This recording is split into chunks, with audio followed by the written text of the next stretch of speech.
Hi, this is Celeste, your canary in the coal mine. Today I want to talk about filtering all the water in your house. Now why? Well, water has been on a lot of people's minds lately because of the water crisis that's happening in Michigan, where lead leached into the water supply and people have been using it and drinking it.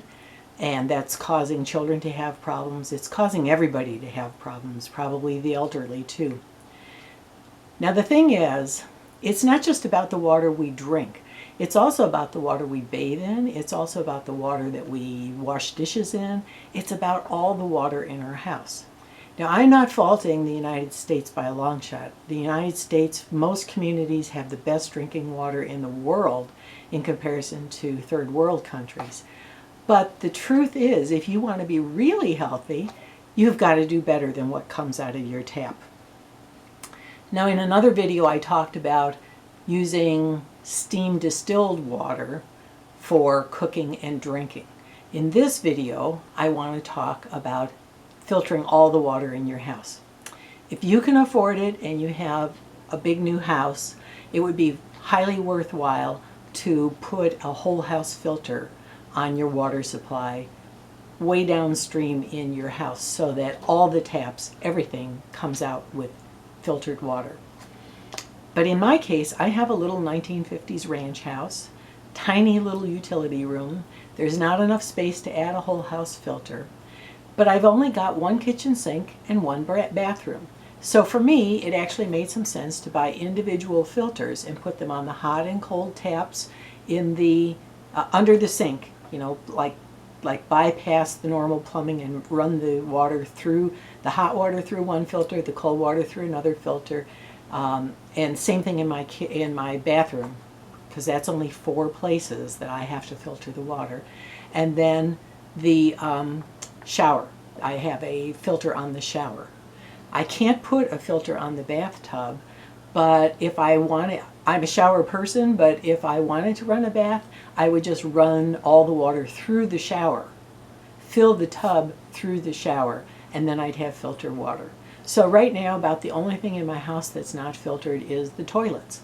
And you can still smell the chlorine, which I'd prefer not to inhale, but I don't know what to do about it at this point. I'm doing the best I can. At least the places where I use a lot of water, like taking a shower, I might spend 8 to 10 minutes in the shower, and that whole time I would be inhaling chlorine, and or the kitchen sink doing dishes. So let me talk to you about why we don't want to just use the water right out of the tap.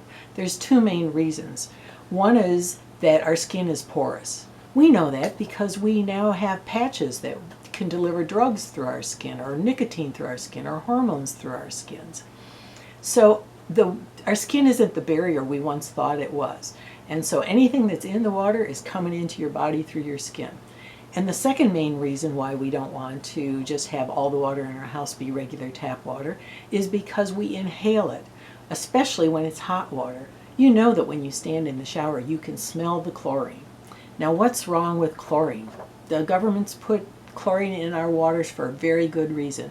It keeps us safe from waterborne diseases like typhoid and cholera that used to be the plagues of big cities back in the 1800s. Now we don't have that problem. But the problem is that chlorine is a highly reactive chemical, and when it gets into our bodies through our lungs, when we're breathing it, it tends to cause free radicals in the body. Well, these same free radicals are the ones that we're taking antioxidants to neutralize. So in my thinking, why would I want to inhale the chlorine, cause extra free radicals in my body, and then have to take more antioxidants to counteract the free radicals? Why not just eliminate the problem in the first place and don't inhale the chlorine?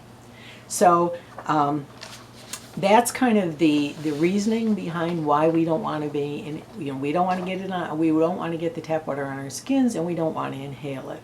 So the best solution is a whole house filter if you can afford one, or individual little filters, which don't cost that much, maybe $40 or so at the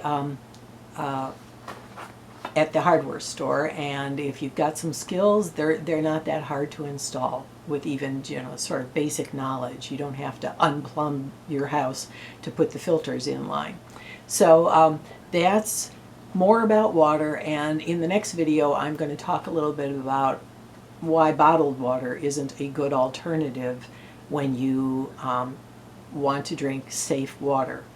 Personally, I distill my own, as I said in a different video, and that's what I carry around with me. So that's it for today, and see you next time. Until then, be well.